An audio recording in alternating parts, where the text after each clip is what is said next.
Hey everyone, Reapathy and Miss Reapathy here, bringing you a brand new Destiny video. Today Bungie had a stream taking us around the new Year 2 tower.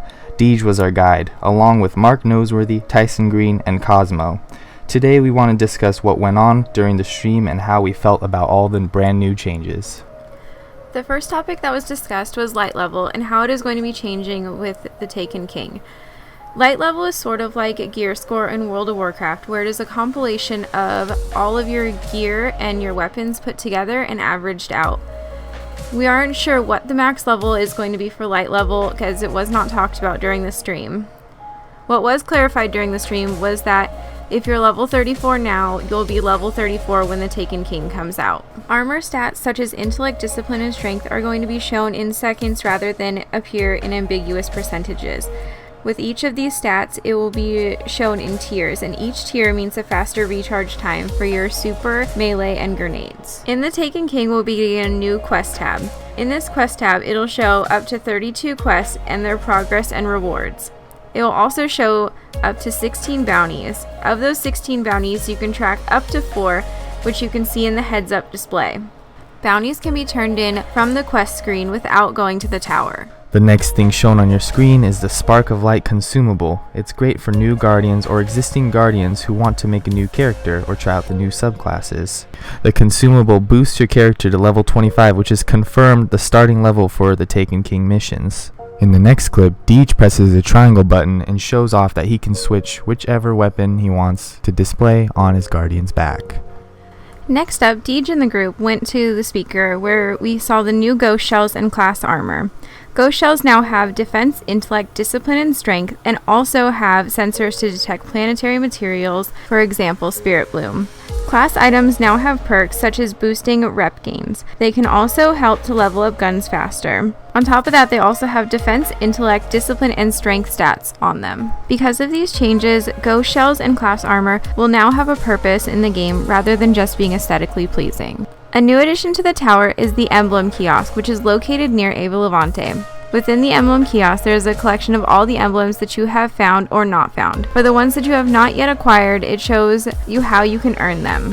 One of the big changes with the factions is instead of wearing a class item to show which faction you are representing, you can now pledge allegiance to a faction. Pledging allegiance to a faction costs 2,500 glimmer and can only be changed once a week. Also, all reputation gained from Year 1 will carry over to Year 2. A new feature that is added is Material Exchange, which lets you turn in unwanted materials such as heavy ammo synthesis, special ammo synthesis, and armor materials in exchange for reputation gains. Faction packages now guarantee legendaries and have a higher chance to reward you with a ship or shader. Once a faction shader is rewarded, it gets taken out of the rewards, which brings up the chances of earning a different faction shader. Lord Shaxx will now have weekly bounties, and once all 5 weekly bounties are completed, he will reward you with a Nightfall tier reward.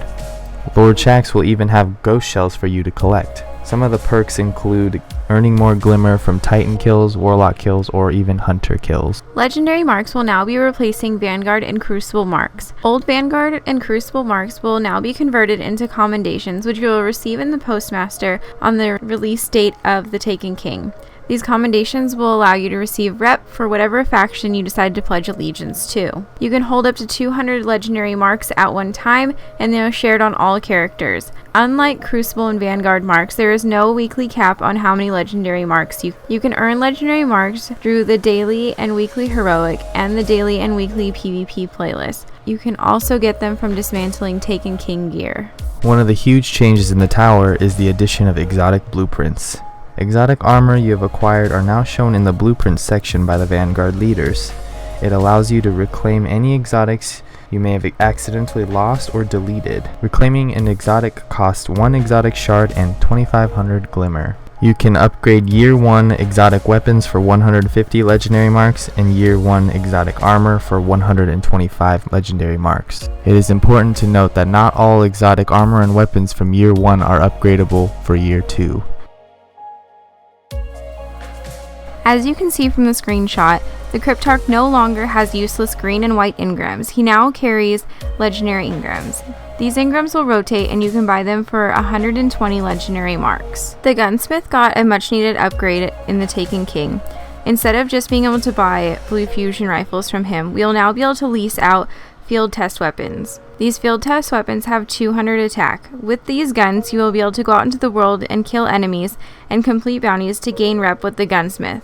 Once you reach rank 1, you can order an arms day purchase for the weapon type you choose, which will arrive on Wednesday. It is important to note that there will be no reforging for Year 2 weapons. In place of reforging, there will now be infusion for Year 2 weapons. Infusion allows you to upgrade lower attack valued guns to keep them relevant for the end game. This is done by sacrificing a higher attack valued weapon to increase the attack value on the legendary you would like to use. The same concept also works for armor. Infusion will be exclusive to Year 2 weapons and armor. The cost for infusing weapons is 250 glimmer, 10 weapon parts, 1 mote of light, and 3 legendary marks. The big and final topic they mentioned was the size increase for vault space. There are now 72 slots for weapons, 72 for armor, 36 for materials and consumables. If you look closely at the screenshot, you can see a legendary sword and what appears to be a legendary version of the Stranger's Rifle. Thank you all for watching, and if you liked the video, make sure to leave a thumbs up. Also, be sure to subscribe for more Destiny videos. In the comments below, let us know what you're most excited about with the release of the Taken King. Have a great day. Bye!